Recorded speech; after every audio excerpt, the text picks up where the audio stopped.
This is Bonnie from Mom by Example, and I'm continuing my video series on Organize, Declutter, and Be Happy by talking about toys. I realized early on after my second or third son was born that the number of toys did not really determine how long the children played or how happy they were. Buying more toys did not seem to buy Mom more time alone. So I decided to limit the number of toys, and it was a great decision. Just as with everything I've been talking about, clothing, anything we own, books, movies, there have to be limits. How many Matchbox cars does your 5-year-old need? I decided to buy each of my 4 sons a Matchbox car case. And when that was full, they didn't get any more new ones. If they wanted a new car, they'd have to get rid of an old one. How many dolls do your daughters need? I limited them. I also decided to have toys for special occasions. So when we were homeschooling, I had baskets of toys that I only brought out when I was homeschooling. So the toddlers knew that they'd come to the kitchen, and when I was homeschooling their older siblings, they could play with these special toys. I had special toys in the living room in a separate basket.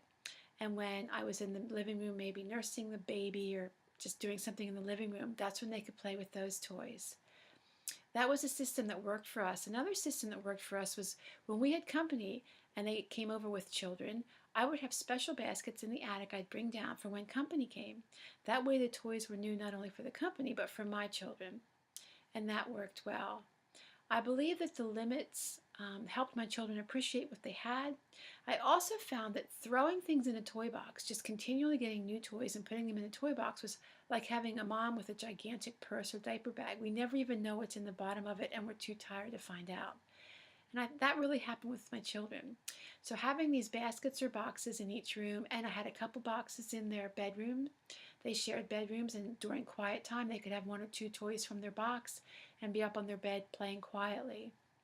So that really seemed to help us. Setting the limits, having toys for special occasions. I also really encourage them to do art projects. I know they're messy. We made a lot of Play-Doh sculpty projects. We would make sculptures. I would take pictures of the children holding up their sculpture. We did a lot of painting, a lot of sketching. I bought them each drawing pads every Christmas and every birthday, and I'd take pictures of them holding up their painting or their picture. And then at the end of the year, I would make a photo book for them of them holding all their special projects. That way I didn't have to keep all these projects.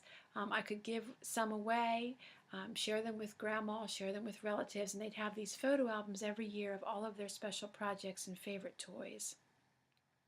So I would say set limits, be careful what comes in. I was really big on educational games and toys. I often had my girls sewing or gluing clothing for their dolls. I had the boys make ramps for their cars. We made inside tracks using mud and sticks. I just bought under the bed storage boxes, and they became wild places. They could do whatever they wanted. They could put dirt in them, they could put twigs and rocks, and they ran their Matchbox cars on in these under the bed storage boxes. I tried to really stress creativity, and I think they enjoyed doing that, making these wild tracks for their Matchbox cars more than most of the other toys that they had. Tomorrow, I'm going to talk about knickknacks and things on the wall and all those special things we would love to keep but require so much extra work.